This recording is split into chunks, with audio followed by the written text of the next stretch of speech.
بسم الله الرحمن الرحيم الحمد لله وحده والصلاة والسلام على من لا نبي بعده. கண்ணியத்திற்குரிய நோம்பாளிகளே, இஸ்லாமிய உறவுகளே, புனித ரமலானுடைய மாதத்தின் நோன்புகளை நாங்கள் நோற்று வருகின்றோம். அல்ஹம்துலில்லாஹ்.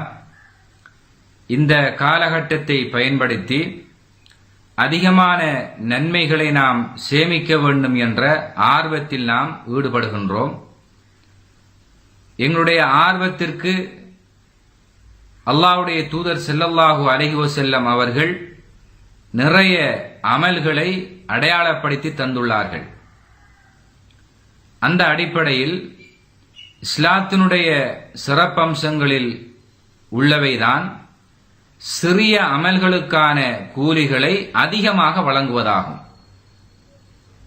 இந்த அடிப்படையில் அன்னை ஆயிஷா ரலியல்லாஹு அன்ஹா அவர்கள் அறிவிக்கிற ஹதீஸ், ஸல்லல்லாஹு அலைஹி வஸல்லம் அவர்கள் சொன்னார்கள், ரகாஅத்துல் ஃபஜ்ரி கைரும் மினத் துன்யா வமா ஃபீஹா, ரவாஹு முஸ்லிம்.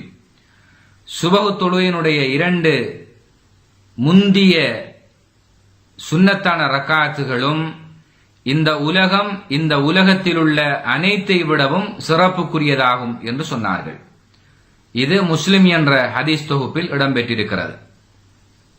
உண்மையில் இந்த ஹதீஸை நாம் ஆழமாக சிந்திக்கின்ற போது நாம் செய்கின்ற ஒரு சிறிய அமல், சுபஹ் தொழுகையினுடைய முந்திய 2 சுன்னத்தான ரக்காத்தும் என்பது சில நிமிடங்கள் மாத்திரம் நாம் செய்யக்கூடிய ஒரு அமலாகும்.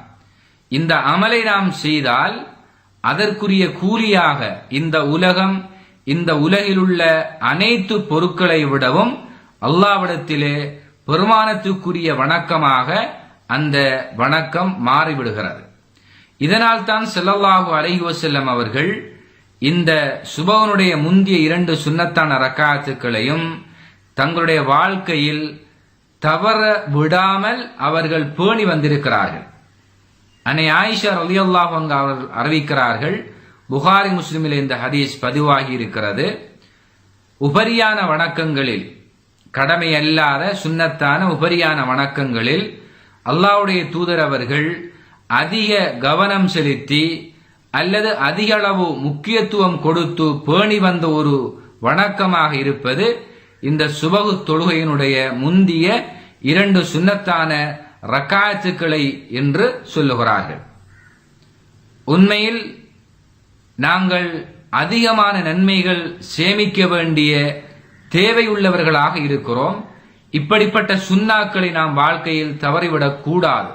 எந்த அளவு இது முக்கியத்துவம் வாய்ந்தது என்றால், இந்த சுன்னத்தான ரக்காத் 2ம் சுபஹ் தொழுகைக்கு முந்தி தொழப்பட வேண்டிய தொழுகையாகும். சுபஹ்வுக்கு பின்னால் சுன்னத்தான தொழுகை என்பது கிடையாது. அதே நேரத்தில் ஒருவர் சுபஹ்வுக்கு முன்னால் அந்த 2 ரக்காத்துக்களையும் தொழுவதற்கான சந்தர்ப்பம் அவருக்கு கிடைக்காவிட்டால் அவர் சுபஹ் தொழுகையை நிறைவேற்றியதற்கு பின்னால் அந்த 2 சுன்னாக்களையும் அவர் பேணி தொழுது கொள்ளலாம் என்பதை இஸ்லாமிய மார்க்கம் நமக்கு அனுமதி அளித்து இருக்கிறது. அல்லாஹ்வுடைய தூதருடைய காலத்தில் ஒரு நபித்தோழர் பள்ளிவாசலிலே சுபஹ் தொழுகையை தொழுது முடிக்கிறார். முடித்து விட்டதன் பின்னால் மீண்டும் அவர் 2 ரக்காத்து தொழுகையை தொழுகிறார். இதை அவதானித்துக் கொண்டிருந்த அல்லாஹ்வுடைய தூதர் அவர்கள் அவர் தொழுது முடித்ததற்கு பின்னால் சுபஹ் தொழுகை என்பது 2 ரக்காத்துக்கள் தானே என்று சொன்னார்கள். அப்போது அந்த நபித்தோழர் சொல்லுகிறார், அல்லாஹ்வுடைய தூதரே, நான் இப்போது தொழுத அந்த 2 ரக்காத்துகளும் சுபஹ் தொழுகையினுடைய முந்திய 2 சுன்னத்தான ரக்காத்துக்களாகும் என்று சொன்னார். ஏனென்றால் அந்த முந்திய சுன்னத்தான ரக்காத்தையும் தொழுவதற்கான சந்தர்ப்பம் கிடைக்கவில்லை. பள்ளிவாசலுக்கு வருகிறார், ஜமாத் நடக்கிறது.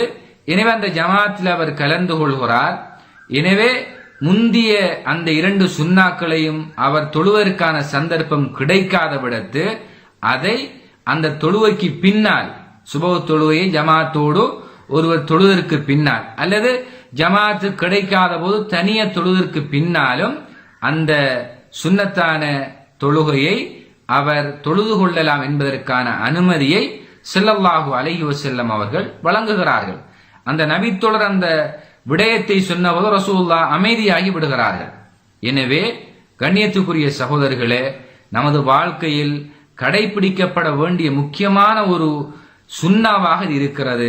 இதனுடைய கூலி இந்த உலகம், இந்த உலகத்தில் உள்ள அனைத்தை விடவும் பெருமதிமிக்கதாக அமைகிறது. எனவே வல்ல ரஹ்மான் ரப்புல் ஆலமீன் இந்த தொழுகையை நாம் வாழ்நாளில் தொடர்ச்சியாக பேணி தொழுது அதனுடைய நன்மையை அடையக்கூடிய பாக்கியத்தை அல்லாஹ் நம் எல்லோருக்கும் நசீபாக்குவானாக. வ ஆகிரு தஅவானா அனில் ஹம்துலில்லாஹி ரப்பில் ஆலமீன்.